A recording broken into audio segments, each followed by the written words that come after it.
नमस्कार साथियों, आप सभी का स्वागत है। आज हम लोग देखेंगे एक कवि जो हैं एनसीईआरटी में की बुक में लगे हैं, भवानी प्रसाद मिश्र। तो उनके बारे में परिचय देखेंगे और उनकी एक कविता है उसको आज पढ़ेंगे। इसे आप लोग पढ़िए और समझिए इस कविता को। तो देखिए, लिखा हुआ है, कुछ लिख के सो, कुछ पढ़ के सो तुम, जिस जगह जागा सवेरे उस जगह से बढ़ के सो। ये भवानी प्रसाद मिश्र की रचनावली से लिया गया है। इसे आप देख सकते हैं। और भवानी प्रसाद मिश्र के बारे में परिचय है। इनका जन्म है सन 1913 टिगरिया गांव, होशंगाबाद, मध्य प्रदेश में।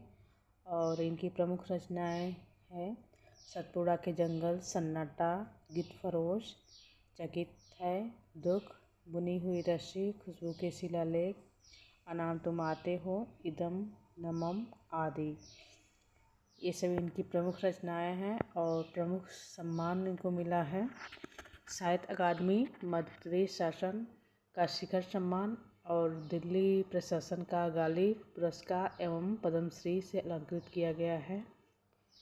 और इनका मृत्यु का समय है, भवानी प्रसाद मिश्र के सन 1985 में इनकी मृत्यु हो गई।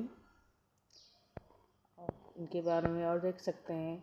सहज लेखन और सहज व्यक्तित्व का नाम है भवानी प्रसाद मिश्र हैं। कविता और साहित्य के साथ साथ राष्ट्रीय आंदोलन में जिन कवियों की सक्रिय भागीदारी थी उसमें इनका प्रमुख स्थान रहा है। और गांधीवाद पर आस्था रखने वाले मिश्र ने इनको गांधी वाङ्मय के हिंदी खंडों का संपादन कर कविता और गांधी जी के बीच की सेतु का काम किया है। किसने किया है? मिश्र जी ने किया है। और ये भवानी प्रसाद मिश्र की हिंदी की सहज लय कविता है और इस सहज का संबंध गांधी के चरखे की लय से भी जोड़ता है और इसलिए इन्हें कविता का गांधी कहा जाता है। तो आप इस पॉइंट को नोट कर सकते हैं कि भवानी प्रसाद मिश्र को कविता का गांधी कहा जाता है।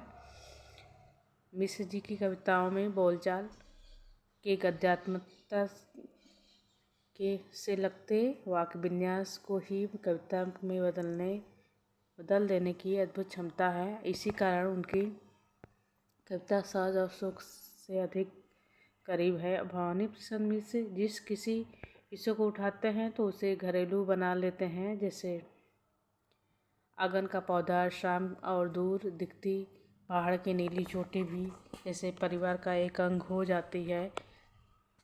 और वृद्धावस्था और मृत्यु के प्रति भी एक आत्मीयता का स्वर मिलता है इनकी कविताओं से। उन्होंने प्रौढ़ प्रेम की कविताएं भी लिखी हैं और जिनमें उद्दाम और श्रृंगारता के बजाय जीवन के सुख दुख और प्रेम की व्यंजना है। नई कविता के दौर में कवियों में मिश्र जी भी यहाँ व्यंग और क्षोभ भरपूर है और प्रतिक्रिया परक है, न होकर सृजनात्मक है। गांधीवाद पर आस्था रखने के कारण उन्होंने अहिंसा और सहनशीलता को रचनात्मक अभिव्यक्ति दी। तो और इनकी जो एक कविता है घर की याद, आप देखेंगे आगे, उसमें घर के कर्म का उद्घाटन है। कवि को जेल प्रवास के दौरान घर के विस्थापन की पीड़ा सालती हुई पड़ती है और कवि के स्मृति संसार में उनके परिजन एक एक कर शामिल होते चले जा रहे हैं। घर की अवधारणा सार्थक और मार्मिक याद कविता का केंद्रीय संवेदना है।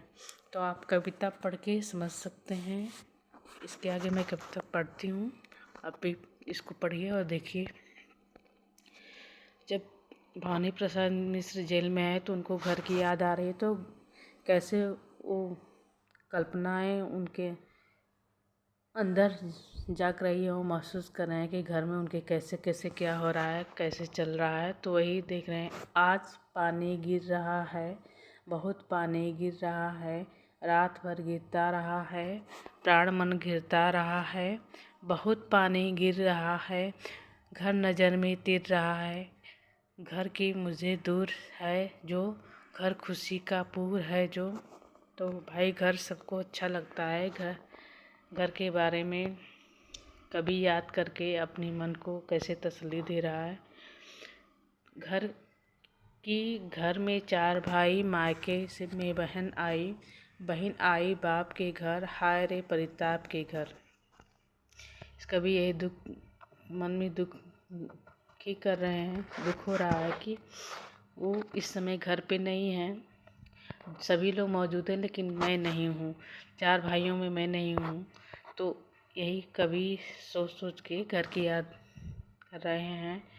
जैसे घर में सब कुछ जुड़े हैं, सबकी इतने कब जुड़े हैं। 4 भाई 4 बहनें, भुजा भाई प्यार बहनें।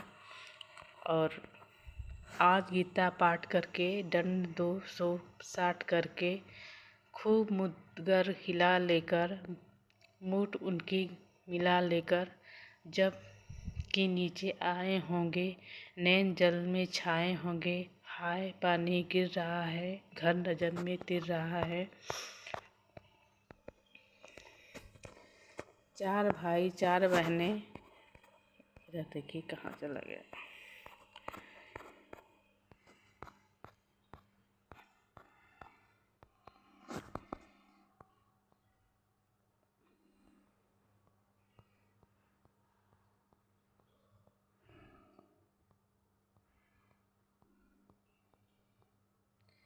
हाँ, यहाँ से देखते हैं। 4 भाई 4 बहनें, भुजा भाई प्यार बहनें, खेलते या बड़े होंगे, नज़र उनको पड़े होंगे, पिताजी जिनको बुढ़ापा एक क्षण भी नहीं व्यापा, रो पड़े होंगे बराबर 5वें का नाम लेकर। देखिए ये दृश्य है घर में। तो ऐसे ही 5वां मैं हूँ अभागा, जिसे सोने पर सुहागा, पिताजी कहते रहे हैं, प्यार में बहते रहे हैं। अपने को कभी 5वां भाई में सबसे पिताजी के प्यारे और सोने पे सुहागा मानते थे, लेकिन वो इस समय घर में नहीं है, मौजूद हैं, तो उसी को अफसोस जता रहे हैं। तो आज उनके स्वर्ग बेटे लगे होंगे उन्हें, आज उनके स्वर्ण बेटे लगे होंगे उन्हें हेटे, क्योंकि मैं उन पर सुहागा बधा बैठा हूँ अभागा। और माँ ने कहा होगा दुख कितना बड़ा होगा, आँख में किस लिए पानी, वह अच्छा है भवानी। वह तुम्हारा मन समझकर और अपनापन समझकर गया है, सो ठीक ही है, यह तुम्हारे लीक ही है। पाँव जो पीछे हटाता, कोख को मेरी लजाता, इस तरह होके न कच्चे, रो पड़े और बच्चे। अब इधर देखते हैं। पिताजी ने कहा होगा, हाय कितना सहा होगा, कहाँ मैं रोता कहाँ हूँ, धीर मैं खोता कहाँ हूँ। हे सजीले हरे सावन, हे कि मेरे पुर सब पावन, तुम बरस लो वे हर न बरसे, 5वें को वे न तरसे। मैं मज़े में हूँ सही है, घर नहीं हूँ बस यही है, किंतु यह सब बड़ा बस है, इसी बस से सब विरस है। किंतु उनसे यह न कहना, उन्हें देते धीर रहना, उन्हें कहना लिख रहा हूँ, उन्हें कहना पढ़ रहा हूँ, काम करता हूँ कि कहना, नाम करता हूँ कि कहना, चाहते हैं लोग कहना, मत करो कुछ सो कहना। और कहना मस्त हूँ मैं, काटने में व्यस्त हूँ मैं, वजन 70 शेर मेरा और भोजन ढेर मेरा, कूदता हूँ खेलता हूँ, दुख डटकर ठेलता हूँ। और कहना मस्त हूँ मैं, यूँ न कहना अस्त हूँ मैं,